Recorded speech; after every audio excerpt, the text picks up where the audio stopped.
ఈసారి కాస్త జాగ్రత్త రాయాలరా బాబు. అలాగేరా.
వాడి కంచం తీసేది.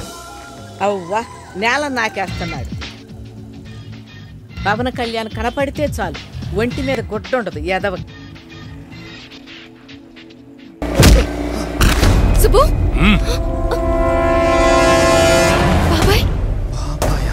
ఎరా నా తల పగలగొట్టినప్పుడే నీ కాలో చెయ్యో తీసేయాలి. ఇప్పుడు టైంకు దొరికావు. నా అన్న కూతురే కావాల్సి వచ్చిందిరా నీకు. బాబాయ్ సుబ్బు నేను చేద్దు బాబాయ్. నేను మంచోణ్ణి కాదు. వద్దు బాబాయ్ ప్లీజ్. మీరు కొట్టే దెబ్బలకు పొరపాటున బతికిన అమ్మ జీవితం ఎందుకు బతికారా అనుకోవాలి. అర్థమైందా? వద్దు బాబాయ్ సుబ్బు నేను చేద్దు.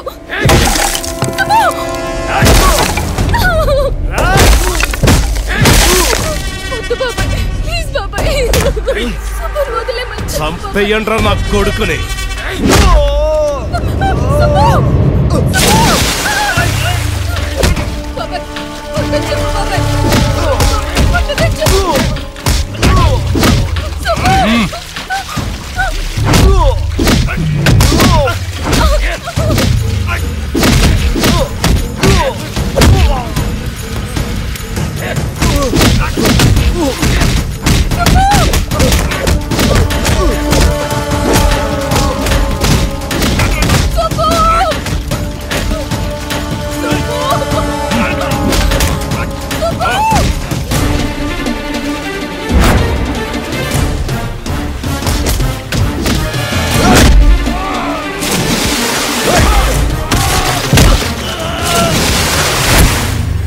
పిల్లిలా ఉన్నావు కదరా, ఒక్కసారిగా పులిలా మారావు.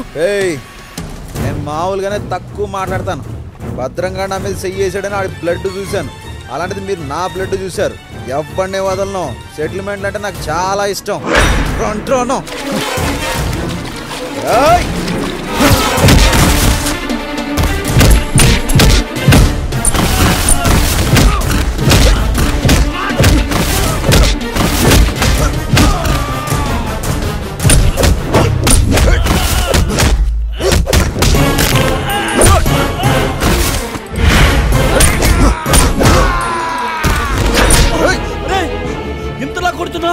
మరెందుకు ముందు అంతలా దెబ్బలు తిన్నావు? అప్పుడు నా లవర్ కోసం, లవ్ కోసం, ఇప్పుడు నా కోసం, నా ఈగో కోసం. లవ్ లో అన్ని యాంగిల్స్ ట్రై చేయాలి కదరా.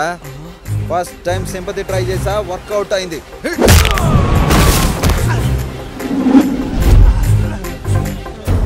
ఒరే సుబ్బు ఏమైందిరా? ఒరే బాబే బాగా దోలు తీరిపోయిందిరా.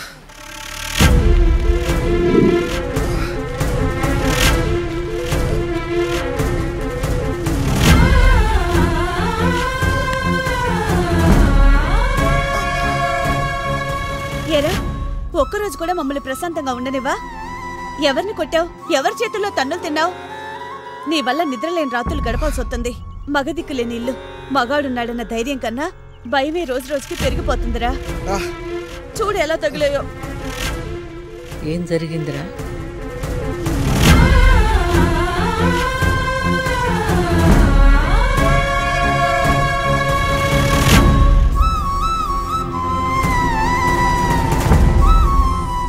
ఎంత ధైర్యం నీకు? నువ్వు చేసిన పని చంపేస్తారా? ఎదిగిన ఆడపిల్ల మీద చేయి చేసుకోవడం పద్ధతి కాదు భద్రం. ఆ పద్ధతులు దానికి నేర్పండి. సింహంలా బతికి అన్నయ్యను రోడ్డుకు లాగెత్తంది. రామరాజు, రామరాజు బయటికి రా.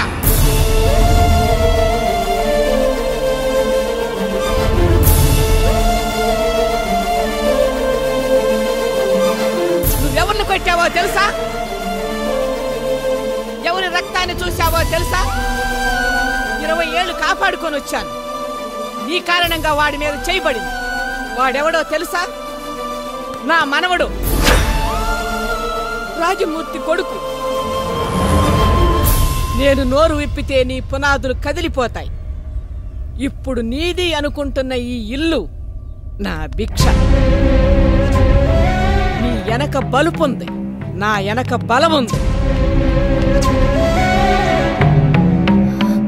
గతానికి చాలా దూరంగా బతుకుతున్నాం. అనవసరంగా గుర్తు చెయ్యొద్దు. 20 ఏళ్ళు కన్న కూతురు ముఖం చూడలేదు నీ వల్ల. నా మనవరాలు కేరింతలు వినాల్సిన ఈ ఇంట్లో నీ వల్ల దాని అరుపులు ఊరంతా వినాల్సి వచ్చింది. నీ వల్ల నేను అనుభవించిన శోకం అంతా ఇంత కాదు. వాళ్ళిద్దరికీ తెలియదు వాళ్ళేమవుతారు.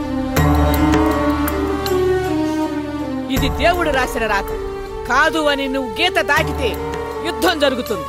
వద్దని చెప్పటానికి అప్పుడైతే నా కొడుకున్నాడు, ఇప్పుడు ఆడి కొడుకున్నాడు. నా కళ్ళు కాళ్ళు ఈ ఇంటిని చూడాలన్నా ఇటు రావాలన్నా ఇష్టపడవు. మళ్ళీ వచ్చేలా చేశావో మొదలైనట్టే, నీ నాశనం మొదలైనట్టే. రారా మనవడా.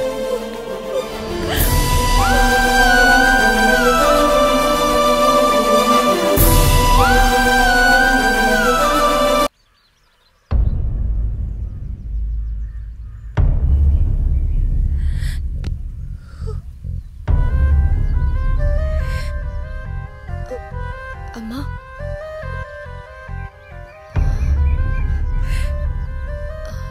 ఆ పెద్దావిడెవరమ్మా? అమ్మమ్మ అవుతుందా? అమ్మా, అమ్మని చూసి 20 ఏళ్ళయింది. ఇప్పుడు కనిపించిన అమ్మ అని పిలవలేకపోయాను. అమ్మనైన తర్వాత కూడా అమ్మ కోసం ఏడుస్తున్న ఏకైక దౌర్భాగ్యురాలు మీ అమ్మేనమ్మా. అమ్మా, అవునమ్మా. ఏం జరిగిందమ్మా? 20 ఏళ్ల నుంచి నా ప్రాణం నిన్ను అంటు పెట్టుకునే ఉందిరా.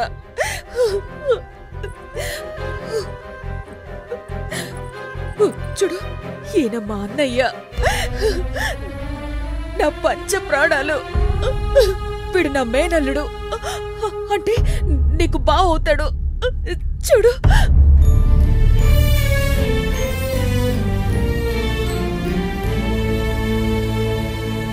మీ నాన్న గురించే కదా చెప్తాను విను. అప్పుడు మేముండే ఊరు పేరు చింతలపల్లి. ఆ చుట్టుపక్కల గ్రామాల వాళ్ళు మీ నాన్న పేరుతోని ఆ ఊరిని పిలిచేవారు. నిండు కొండల చందమామంత అందంగా, మొహం మీద ఎప్పుడూ చిరునవ్వు ఉండేది. కష్టాన్ని కనుచూపు మేర రానిచ్చేవాడే కాదు. దండాలయ్యా.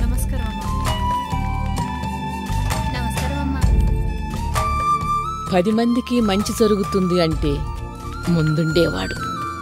తాను నమ్మిన సిద్ధాంతం కోసం చావటానికైనా సిద్ధపడే గొప్ప వ్యక్తిత్వం ఉన్న మంచి మనిషి.